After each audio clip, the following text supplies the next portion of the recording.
back to another video. The moment you have been waiting for. Tampa real estate market is finally softening. And I'm going to show you some video topics today about how it all happened, because we finally got good prices in Tampa.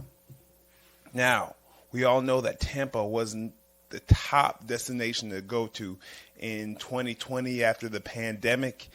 And over the last 10 years, the Tampa area has actually produced 400,000 more residents and has had 60,000 more jobs year over year. The average price of a home was $222,000 back in 2018. And now that same home is going for roughly $380,000. That is more than a 50% jump. Now, I'm not saying that the real estate market is done. We're not going to have a crash yet. But what I'm saying is there's softening in the market. And the first place to look for is rentals. Yes, that's true. For the first time since 2019 and a little bit in the pandemic in 2020, the rental market has actually gone down. And we're going to look at some reasons why. And we're going to go over the numbers. So we're going to check out a few articles. Now, the biggest problem facing Tampa right now is inventory, right? So during 2020 to 2023, the occupancy rate has skyrocketed. Now to be one of the highest, the least occupied major cities in America. So we're going to look at this article to show you why this has happened. Now, this is a post from Mathers, right? And in 2019, the average rent was only $1,238 in Tampa. Now, the average rental rate is $1,873. That is almost a 50% increase in rent over the last 4 years. Now, a lot of people wanted to take advantage of that skyrocketing rent increases. So we had a whole bunch of investors move into it. A whole bunch of investors moved into the area and they began inflating prices. And everyone thought you couldn't miss. It's Florida. They're thinking Tampa is going to be the new Miami and the prices just won't go down. But what did that do? That created a frenzy of builders coming to Tampa. So in the last 4 years, there have been 10,000 new rentals coming online. And in 2024, by a journal by Matthews, there's actually going to be 18,000 units coming online within the next year or two. So the occupancy rate is going to increase to inventory of 8.3%. And guess what? There's no more people moving here in droves like that because remote work is done. I work remote and I moved to Tampa. So I'm not saying this as someone who's doom and gloom on the wall. I'm just showing you what's happening in the market. Now, I noticed something was weird when my rent didn't increase this year. My rent actually stayed the same. I have a couple rental properties and I raised my rents 3% this year, but my rental rate stayed here. And so I'm looked in the numbers a little further. Now we look on this chart on Zillow, you can see that for $3,000 in my area, there is a massive amount of homes that are now available. You can get homes anywhere you want for $3,000, which is what I'm currently paying.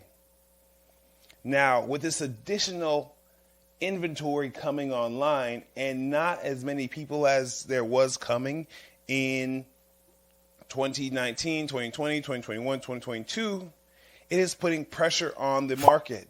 And so rents on two sites, they have one saying the asking rent growth is negative 0.4%.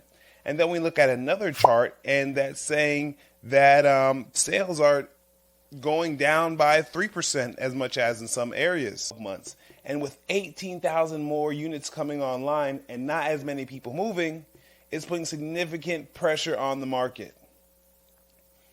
And I'm not saying this is the time to buy, but the rolling is happening. I'm looking on Zillow all around my area, and I'm seeing that houses are staying on the market for a lot longer. So at one point, houses were only staying on the market for 10 days, 8 days, but I'm seeing multiple price cuts of 50,000, 100,000 on these overpriced homes. And now the game of hot potato is over, because it doesn't look like for these 3-bedroom, 2-bathroom houses, people are paying that $500,000 anymore. And they're cutting rates significantly.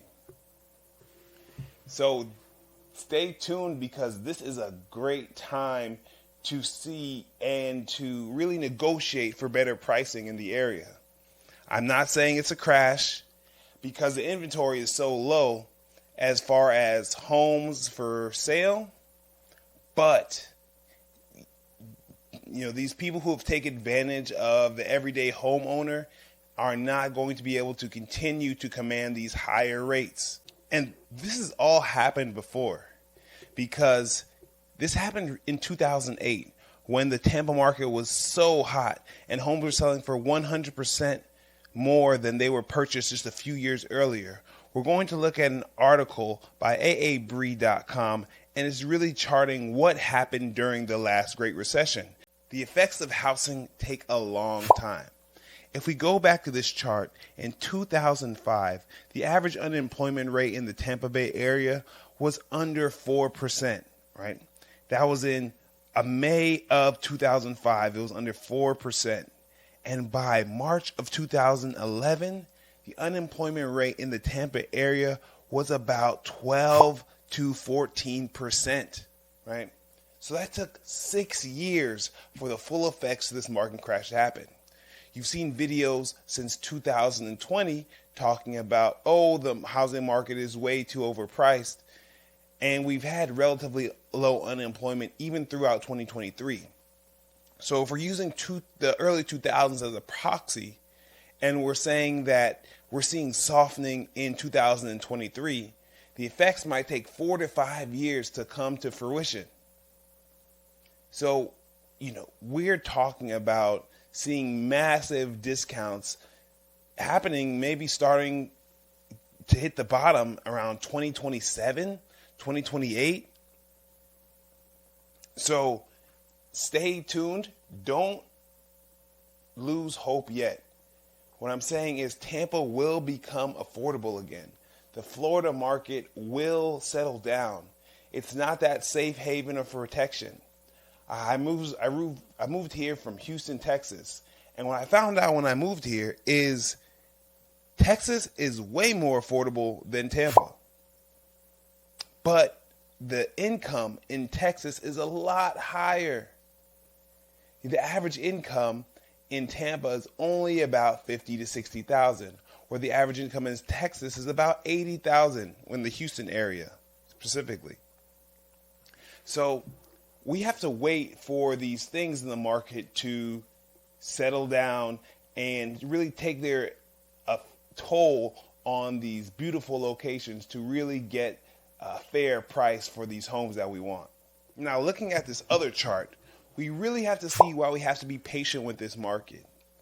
From the Research Business Journal, we saw from the Florida Economic Symposium that in 2008, right, with a peak going at 2006, from Q3 of 2006, there was a crash that lasted 5.75 years, with the average decline in housing of 46%.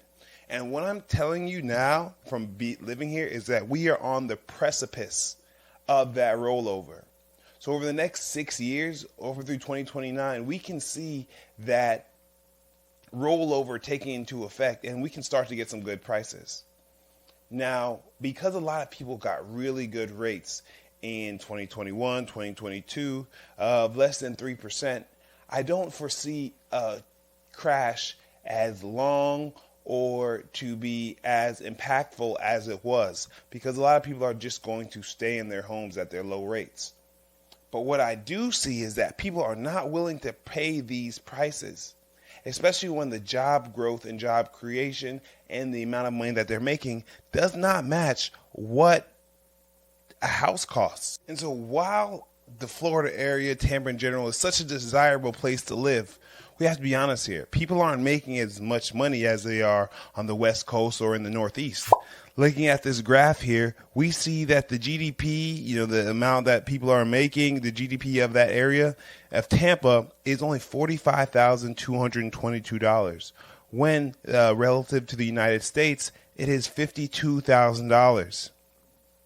So the people who are going to be left holding the bag are the investors, because investors accounted for nearly 60% of the properties that were bought up. And what I'm seeing on Zillow is that a lot of these homes that were, the people who did flips from 2018, 2019 and got them off in 2022, early 2023, they're still going. But a lot of people who are doing these flips in 2023 are left stuck holding massively overvalued homes. And from this article checking out here on October 17th, that Tampa, Florida actually has one of the highest vacancy rates in the country. Tampa actually ranks third in vacancy rate with 12.15% of these homes remaining vacant. And with the new units coming online, this is additionally going to put more pressure. There are units still being built all on my street. And I'm just wondering who's going to live in them, because everyone's already made their moves. COVID's over. And a lot of this remote work is, I see more people going back to the cities where they were initially hired than actually coming back here, because the vacancy rate is now back to levels that were pre-pandemic. So this is before all those new units come online, that the vacancy rate's already the same. So when these additional 18,000 units come online, Tampa's market is going to roll over. So with all this that's being said, I want you to be patient. I want you to negotiate the rents, find rents in other areas in Tampa that you can negotiate with them, and you can get a better deal. No longer do you have to pay these high rates for homes that are just average, for these rentals, for these apartment complex, because the writing is on the wall. The turnover is happening. And instead of rents increasing year over on year, they should actually be decreasing in 2024. So stay tuned, because I'm going to give you more market updates. I want you to like, share, subscribe, and so you can spread the word about how Tampa's real estate is actually going to become more affordable in the future, and the peak is in. We're not in a crash yet, but I would say the top is in. So stay tuned and get ready for some deals. Peace.